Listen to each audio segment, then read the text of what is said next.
So a few words about the syllabus for our 402 course this semester. We will be meeting in person to the extent that we can in room 340, Tuesday, Thursday, 9:30 to 10:45. When we are not in person, the Zoom link that we're using right now will be the same as the Zoom link that I would use if we ever have another virtual meeting for any reason. So if that happens, I'll probably just post a permanent link to this Zoom session on Blackboard. But hopefully we won't have to use this again, but just in case we do. I'm planning to hold office hours this semester in two different places. So on Mondays, I'd like to hold my office hours in the Math Research Lab, room 461. This is something a bunch of us faculty are going to try to do this semester, just as a way of kind of making ourselves more available in that space and getting more math majors into that space. So Monday, 11 to 12:30, you can find me in the Math Research Lab.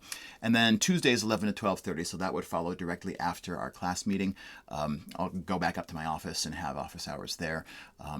Although I'll also make myself available on Zoom during that time as well, if for whatever reason, it's more convenient. Although you'll probably be more available in person than on Zoom because you'll have seen me in class right beforehand.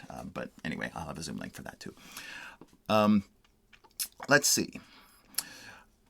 So I already talked a little bit about the philosophy of this course. The second semester real analysis is primarily about justifying the calculus. Let me kind of put it that way. Everybody learns calculus before they do a course like this, and there's so much that we take for granted that, when we learn calculus, that, oh, of course we can take derivatives. Oh, of course we can take integrals. Oh, of course the functions that we deal with are primarily continuous functions. Oh, of course, functions have power series relationships that we can write down in Taylor series, and that those things converge. Oh, of course, right?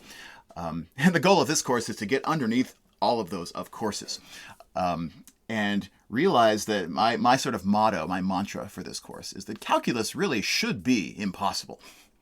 Calculus is a freak of mathematical nature. For the most part, calculus, let's just say it this way, for the most part, calculus is impossible. Right? If you come up to me with a function that you find out in the wild, we should not be able to do calculus with that function, even if that function is continuous. So this is kind of one of our grand narrative of the semester. This semester is going to be about how if continuous functions are the rule, then calculus is the exception. Right? Most continuous functions we cannot do calculus with. We cannot take a derivative of, even at a single point. We may be able to do integration with them, and we'll talk about that obviously, but the whole enterprise of differential calculus, which makes up sort of that first semester of calculus, taking a derivative, should be impossible for a generic continuous function. And that ought to be a surprise. It kind of, for me, plays the same role as the rational numbers and even the sort of algebraic irrational numbers that we're sort of familiar with, like the square root of 2. Those numbers in relationship to the whole real numbers is also in a similar fashion. Like if you give me a generic real number, anyone hands you a generic real number, it's probably not going to be rational, but it's probably also not going to be an algebraic irrational number, like the square root of 2. That most real numbers, 100% of real numbers out there fall into these categories that we don't even really ever think about because so few of the real numbers that are out there are ones that we can get our hands around that are rational or that are algebraic irrational, right? And so if that's the story of first semester, this is kind of the story of second semester, that most continuous functions, if in a haystack full of continuous functions, the ones that we can do differential calculus on are really the needles, right? They're the exceptions rather than the rules. But what we'll see this semester is that despite that, continuous functions are still pretty nice. And we're going to talk about, sort of our culminating experience this semester is going to be looking at approximation methods. So if my continuous function isn't actually very nice, if we can't do calculus with it, can we at least approximate it closely by a function that we can do the calculus that we want to with? Can that approximation be arbitrarily good, arbitrarily close? Those are going to be the questions that we end up being able to answer toward the end of the semester. So continuous functions for us take center stage, and figuring out how they are they can be a lot more poorly behaved than we would like to take for granted. So mileposts along the way include the main results in calculus, like the intermediate value theorem for continuous functions, the mean value theorem for differentiable functions, construction of the Riemann integral, and the fundamental theorem of calculus.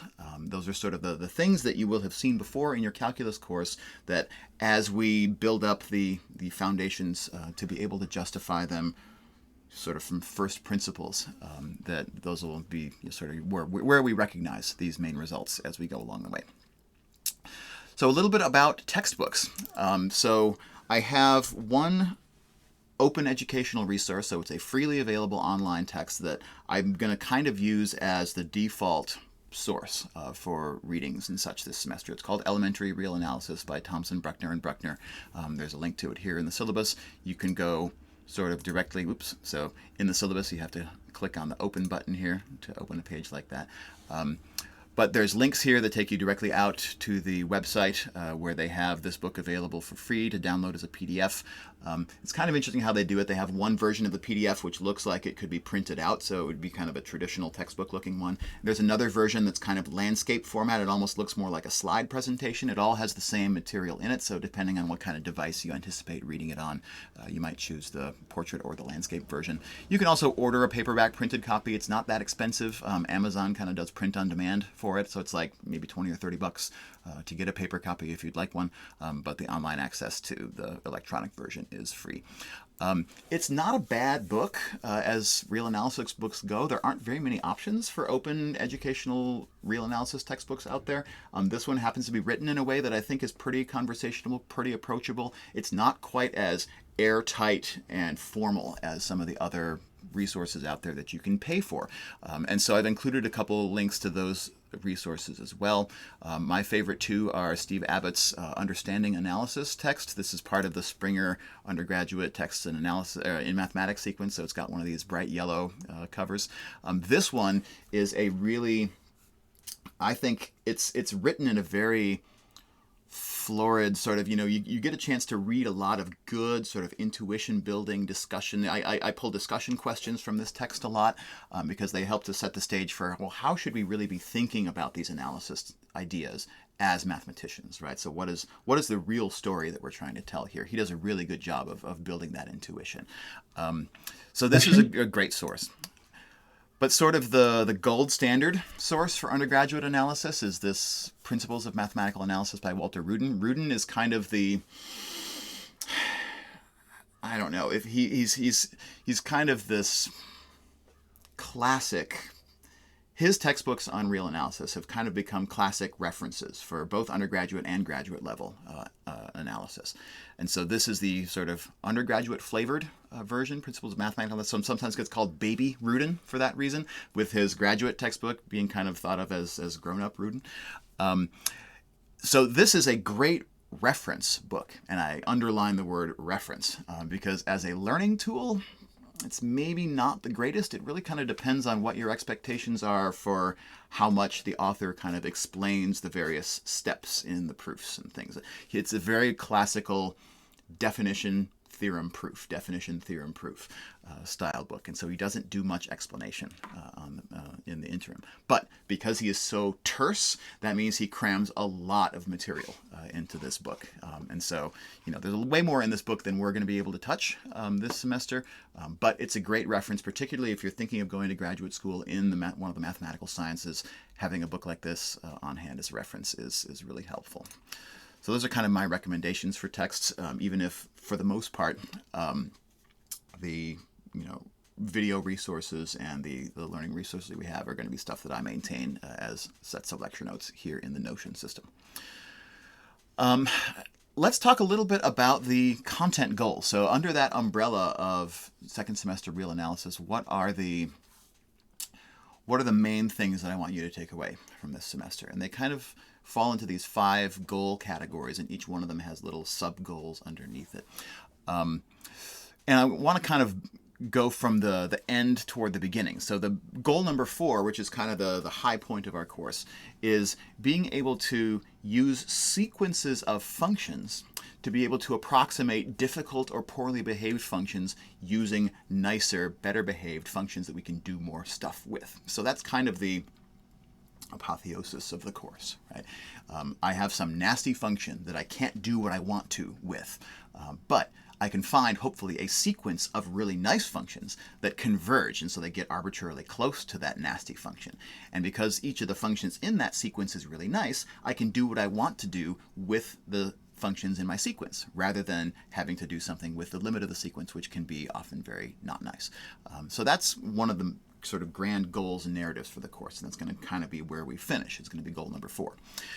Backing up from that, goal number 3 is going to be about carefully justifying the properties and the rules that you took for granted when you take calculus. So this is going to be where we wrestle with, under what circumstances can we actually get a function that has a derivative? Under what circumstances does a function have a definite integral? Where do these ideas even come from first principles? And so that's going to be kind of, where we figure out how calculus works, because a lot of the things that we want to be able to do with functions, a lot of the nice kinds of functions that we want to use to approximate the nasty ones, are going to be functions we can do calculus with, differentiable functions, functions that have not just a first derivative, but also a second derivative, maybe infinitely many derivatives.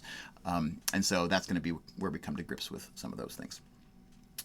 And so backing up from that, the base level kinds of functions we want to be able to study in calculus are the continuous function. So again, continuous functions are our haystack. And inside of that, we're going to find these needles, which are the differentiable functions, or the integrable functions, or the functions that we can do nice stuff with. But we have to figure out how continuous functions work first. And so that's going to be the prerequisite to the prerequisite here. So we want to know how it is that continuous functions are even made sort of possible by the properties of the real numbers that you learned in first semester analysis. And one step back further from that is going to be our first goal that's kind of new this semester. This is why I sent out the course knowledge survey, that inventory that you took before the semester began, of sort of, how comfortable are you with these first semester analysis topics? And because some instructors teach this and some don't in the first semester, I'm kind of, based on your feedback, leaning toward the idea of us taking the time to really go back and review this in some depth. And that is questions about the topological properties of subsets of the real numbers. So in other words, how are differences in topological properties of subsets of the real numbers able to give rise to different kinds of behaviors within those subsets? So this is all a very long-winded way of saying that what we're going to do is be able to speak about properties of sets of real numbers, such as, is it an open set? Is it a closed set? Is it a connected set? Is it a compact set? What do all of these things mean? Why are they all important? How do we recognize them in the context of the real numbers? And how do they fit in with the narrative of the rest of the course? Because our definition of continuity for continuous functions really does rely upon a topological property of the domain of that function. And so if we understand those topological properties, we can connect those into notions of continuity, not just for functions of a real variable, but also continuous functions exist in a lot of other contexts as well. And all we need to do is specify some kind of notion of topology in order to do that. And if we know what the continuous functions are, then we'll study the needles where we can do calculus, and then we'll study the approximation that lets us approximate a needle by close by sequences of hay, basically. So that's the overall arc of the semester. And our goal number 0 is just going to be to review a few topics from first semester analysis to get our minds back into the game. And so each of these goals has, for me, a bunch of different, what I call learning standards associated with it. So these are the sort of more fine-grained skills and outcomes and objectives that I want you to walk away from the course with at the end. And there's, I think, 25 of them that I've listed here in the syllabus, so it looks like a pretty daunting list, but we have the entire semester to work through them. This list of 25, we're going to keep coming back to this list over and over and over again. So this is part of the way that I approach teaching, and have for at least the last 6 years of my career in every one of my courses. Really structured the learning around this set of standards. These are the essential sort of understandings for the course that I hope that we come away with. And so if we look at one of them, for example, 3A, types of points, to be able to compare, contrast, and classify the interior, isolated, boundary, and accumulation points of a given real subset using their definitions, right? So that's one of the 25 things that I hope you come out of this course able to do. And so each of these is related to one of the overarching goals in the course that you'll see in this list. And As I share out materials, so videos and definitions and theorems and things to read and that kind of stuff and practice problems, I'll be populating the learning standard file, learning standard page inside of the syllabus with information, and also the sort of worksheets. So we'll have about, I think 12. Yep, 12 different sort of worksheet packets that are going to structure your work for the semester. Those packets will contain some problems that you'll be working on and presenting to one another during class time, and then also batches of homework problems for you to be working on outside of class time. And so just to give you a hint of what that is coming together to look like. So this is the first packet. We'll get to a couple of these questions a little bit later on in today's class. So each packet kind of has this set of key results, definitions, and theorems that relate to each of the learning standards that's included in that packet. So 2B, for example, is our sequences and convergence learning standard. And so it's got a definition of sequences that you can find in here, definition of convergence. When there are important theorems, those are also in there as well. And then for today, we've got some problems that we're working on for class presentation. So once you get access to Notion, you'll be able to edit this page and actually write your solutions during class into this file. That's how we're going to do it today. Obviously, when we're in person, we'll be writing them on the board or whatever, and you'll have the opportunity after class to get those written up. And then I'll also include homework problems underneath, which I haven't done for this packet just yet, but I'll do that later on today or tomorrow and share that out. So in the syllabus, you can kind of find all of that information. And these 25 learning standards are going to kind of form your grade for the semester in large part as well. So what does the plan look like? So week to week, we'll be in the classroom, doing class presentations of these presentation problems in these packets to one another. Those presentations will generally be, I'll sort of post the list of problems to present, and then you all will kind of divvy them up and say, I'll do these ones, you'll do these ones. And then those presentations can form a part of how you are assessed on each one of these learning standards. And then your homework will form another portion of that. And you'll be maintaining copies of all of these in your portfolio for the semester. So your portfolio is going to be a document that resides inside of the Notion system and into which you're going to put your write-ups of all of the problems that you present during class successfully, as well as all the homework problems that you'd like to be considered for each of those learning standards. And then at the end of the day, your portfolio is going to have your work on all 25 of these standards all kind of in one big master document. And then as the semester goes along, I'll be looking at those, assessing those, and sort of giving you a mark on each of those standards. And those marks that you get come in two forms. Full credit marks. In other words, you have mastered this standard. There's no need for you to go back and revisit your work on this standard and really relearn a lot of stuff. That it looks to me at that point as if you have learned what you needed to learn for that standard. Those marks come in two flavors, an exemplary flavor and a satisfactory flavor.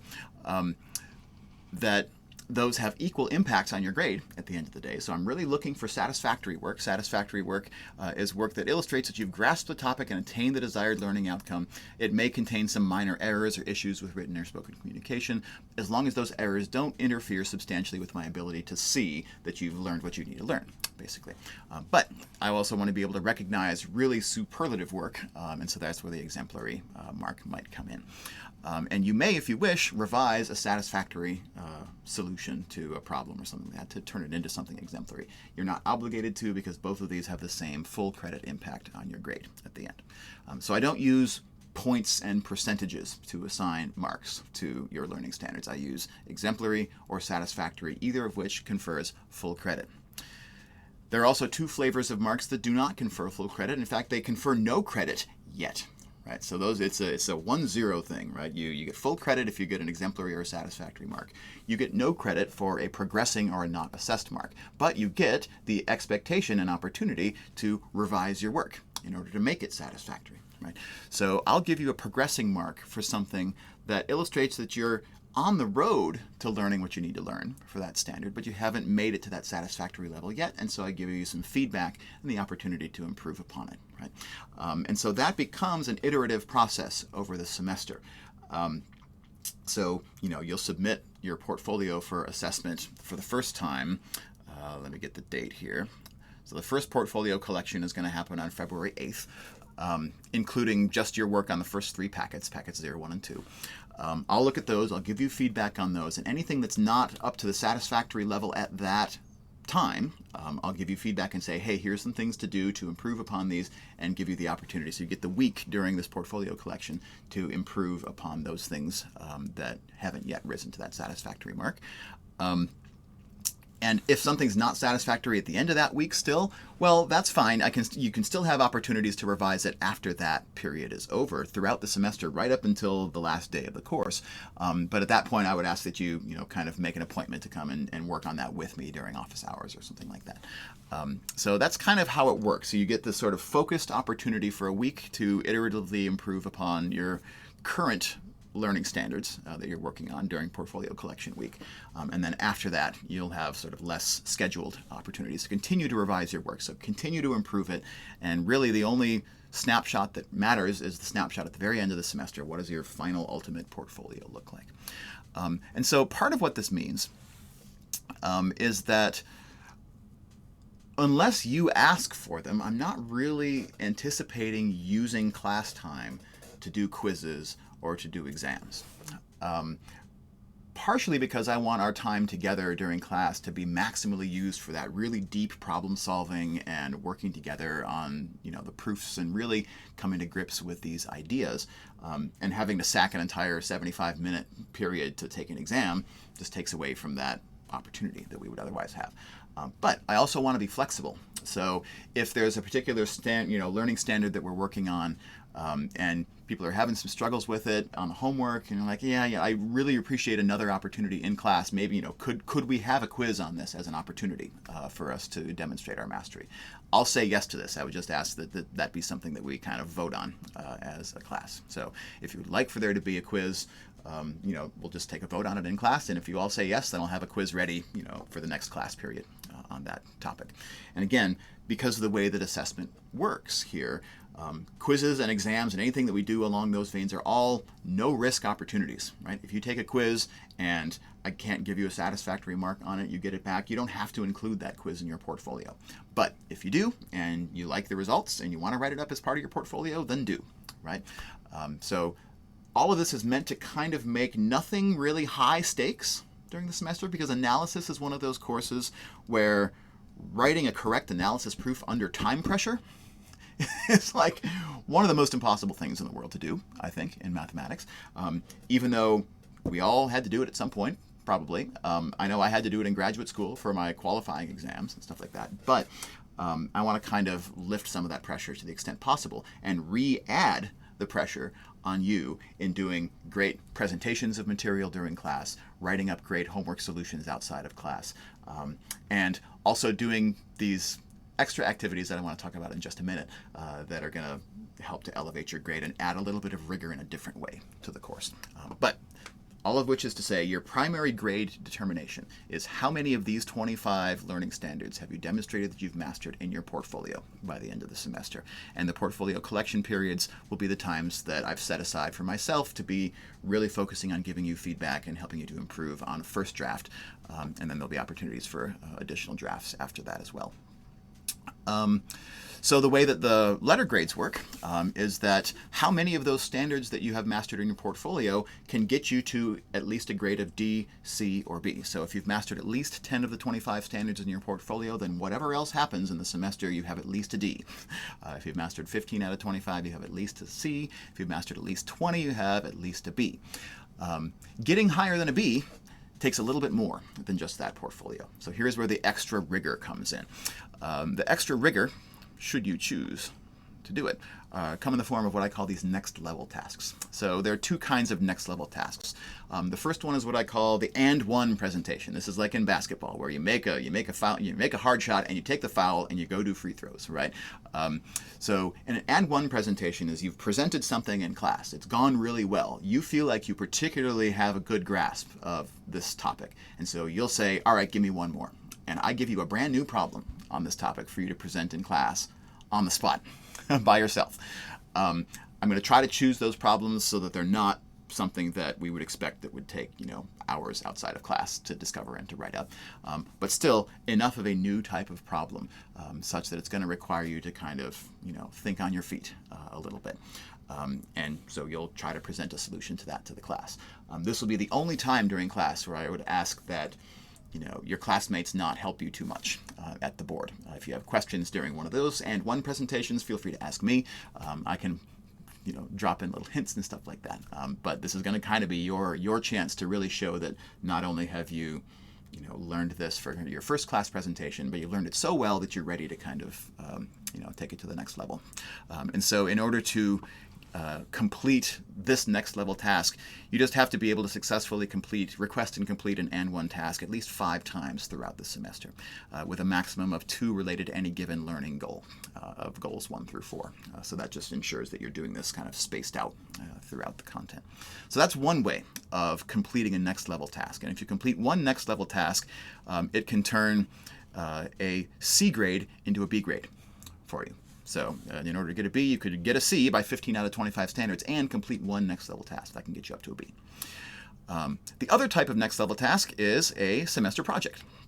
So this is an opportunity to go deeper into analysis material that is just a little bit beyond the scope of what we can cover this semester, but which has interesting applications elsewhere in mathematics and can also have interesting applications elsewhere in the sciences. So I've included some sample topics that you might investigate here, things like other topologies on the real numbers, how to do real analysis in a multivariable setting, measure theory and Lebesgue integration, so different kinds of integrals than the ones that we're going to study. Functional analysis, which is kind of more thinking about these questions about how do functions approximate other functions, and what do topologies look like on the space of functions of a given type. This is where quantum theory and operator theory and that kind of stuff can start to tie in. Same thing with Fourier analysis and wavelets. Same kind of story. That's kind of a subset of functional analysis, really, that is maybe more directly related to questions in the physical sciences. Invariant measures and probability is kind of connected to measure theory. So how do analysts think about measures, and what's the connection between probability theory and analysis? These are just 6 sample topics, but you can, if you're going to do a project for the semester, you can propose anything, and there are some various due dates related to the semester project in our calendar. So if you're going to do a project, I would ask that you have a summary of the topic you intend to do by the 15th, and then a draft collection and a final collection, and then you would present your project at our department's Math Chats seminar at the end of the semester. And so in order to get credit for this next level task, you would just have to hit all of those deadlines. And at each of these summary and collection deadlines, I'll give you some feedback on what would need to be improved, if anything, or if there's some additional direction to take your project. I'll give you, those are structured places for you to have a deadline and for me to give you feedback on it along the way. But I love Math Chats. It's one of my highlights of my semester, is being able to see student presentations of the work that they've been doing. And so completing a Math Chats project and hitting all those deadlines is another next level task. And so those are the 2, the and1 presentations and the next level tasks. And doing both and meeting the B standard is how you get an A for the semester. So again, each of those kinds of next level tasks is a kind of rigor in the sense that I understand the word rigor in teaching. Rigor is not always just about kind of taking timed high stakes assessments. It can also be about these other kinds of ways to extend what it is that you're learning. So that's kind of my philosophy of rigor, where I'm coming from. And half grades can be assigned if you fall in between these categories at the end of the semester. It's kind of at my discretion. But if you hit one of these A, B, C, D points of performance, then you're guaranteed to get at least that grade as the minimum.